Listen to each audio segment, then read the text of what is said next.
यानंतर आपण थेट जाणार आहोत बारामतीत। सध्या सुनेत्रा पवार या मतदानासाठी बाहेर पडलेल्या आहेत। तत्पूर्वी त्या विद्या प्रतिष्ठानला जाणार आहेत। तिथे अजित पवारांच्या स्मृतीस्थळी जाऊन त्यांचं दर्शन घेऊन त्यानंतर सुनेत्रा पवार हे मतदान करायला जातील। सध्या सुनेत्रा पवार विद्या प्रतिष्ठानमध्ये दाखल झाले आहेत।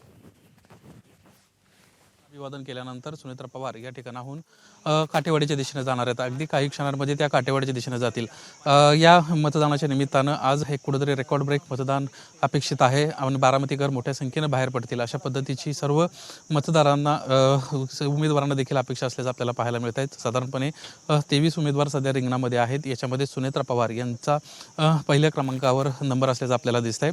ज्या पद्धतीनं महाविकास आघाडीनं आपले जे उमेदवार आहेत ते मागे घेतले त्यानंतर कुठेतरी ही निवडणूक एकांगी होईल यामध्ये शक्यता जास्त आहे। त्यामुळे काही क्षणांमध्ये मतदानाला सुरुवात होण्यापूर्वीच आता सुनेत्रा पवार महाराष्ट्राचे उपमुख्यमंत्री या अजित पवारांच्या विद्या प्रतिष्ठान इथं जे स्मृतीस्थळ आहे त्या स्मृतीस्थळी पोहोचल्याचं आपल्याला दिसतंय आणि या ठिकाणाहून त्या थोड्याच वेळामध्ये काठेवाडी इथे जातील आणि त्या ठिकाणी आपला मतदानाचा हक्क बजावणार आहेत। सोबत खासदार पार्थ पवार देखील आपल्याला या ठिकाणी दिसत आहेत आणि मतदानाला काही क्षणांमध्ये सुरुवात होणार आहे।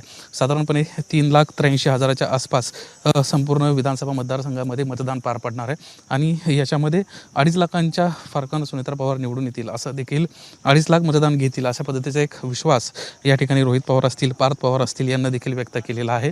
आज बारामतीकरांसाठी महत्त्वाचा दिवस आहे कारण साधारणपणे अजित पवारांचं निधन होऊन 3 महिन्यांचा कालावधी उलटतोय आणि त्यानंतर ही पोटनिवडणूक पार पडते। या निवडणुकीच्या निमित्तानं बारामतीकरांमध्ये एक कुठेतरी दुःखाचं वातावरण होतं की अजित पवारांच्या निधनानंतर हे संपूर्ण बारामती कुठेतरी पोरकी झालेली आहे। मात्र सुनेत्रा पवारांना ज्या पद्धतीनं पुढाकार घेतला आणि त्यानंतर त्यांची जी भाषणं सध्या महाराष्ट्रभर होत आहेत किंवा विधानभवनामध्ये काही दिवसांपूर्वी बारामतीमध्ये सभेच्या निमित्तानं त्यांनी केलेलं भाषण हे देखील एक महत्त्वाचं भाषण ठरलं होतं। सांगता सभेच्या वेळी देखील त्यांना स्पष्टपणे म्हटलं होतं की जरी या ठिकाणाहून अजित पवार नसले तरी त्यांची जी काही महत्त्वाची कामं होती ती सगळी पूर्ण केली जातील। सुनेत्रा पवार आता स्मृतीस्थळावरून मतदानासाठी काठेवाडीच्या दिशेने जात आहेत आणि काही क्षणांमध्येच काठेवाडीमध्ये पोहोचून मतदानाचा हक्क बजावणार आहेत। तत्पूर्वी एक छोटीशी प्रतिक्रिया त्यांचा घेण्याचा प्रयत्न करणार आहोत। वहिनी, एक अगदी छोटीशी प्रतिक्रिया, आज मतदान पार पडत आहे, ऊन उशीर होतोय आता मला मतदान करू द्या। मला मतदान केल्यानंतर काय भावनिक वातावरणात अजून तुम्ही सामोरे जात आहात, काय भावना?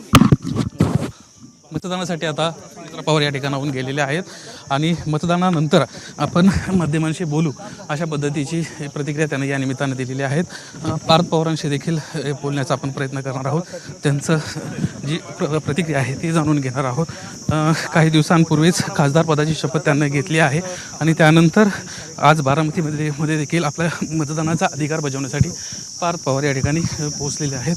या निवडणुकीमध्ये मोठ्या प्रमाणामध्ये मतदान होईल अशा पद्धतीची एक अपेक्षा सर्व उमेदवारांना आहे। पार्थ पवार यांना देखील म्हटलं होतं, आपण अगदी जाता त्यांची प्रतिक्रिया घेणार आहोत। दादा, एक छोटी प्रतिक्रिया, आज ऊन देखील मोठ्या प्रमाणात आहेत, आज सर्व मतदार अशा पद्धतीने बाहेर ऊन आहे पण सकाळचं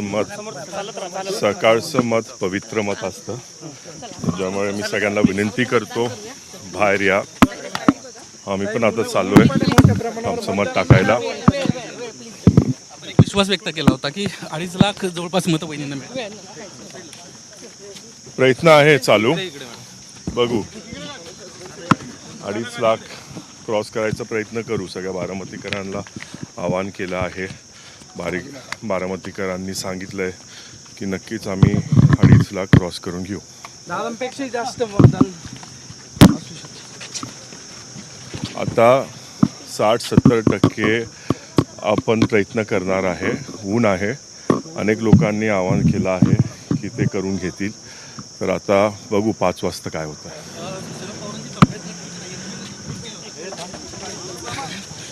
या ठिकाणाहून आता पार्थ पवार आणि सुनेत्रा पवार मतदानासाठी काटेवाडीच्या दिशेनं जात आहेत आणि काही क्षणांमध्येच आपला मतदानाचा अधिकार जे आहे तो ते बजावणार आहेत आणि त्यानंतर संपूर्ण विधानसभा मतदारसंघामध्ये देखील ते दौरा करणार असल्याची आपल्याला माहिती आहे। काही क्षणांमध्येच या ठिकाणाहून इतर जे सर्व जे पवार कुटुंबातले लोक आहेत ते देखील मतदान करताना आपल्याला दिसतील। कॅमेरामन रोहित कांबळेसह निलेश बुधावले, ABP माझा, बारामती।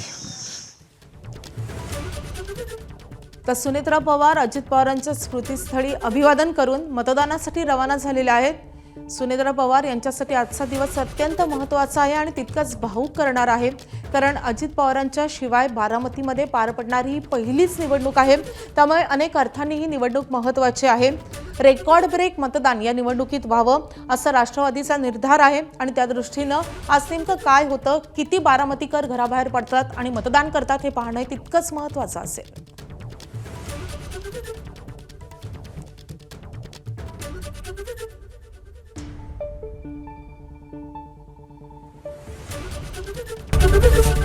एबीपी माझा, उघडा डोळे बघा नीट.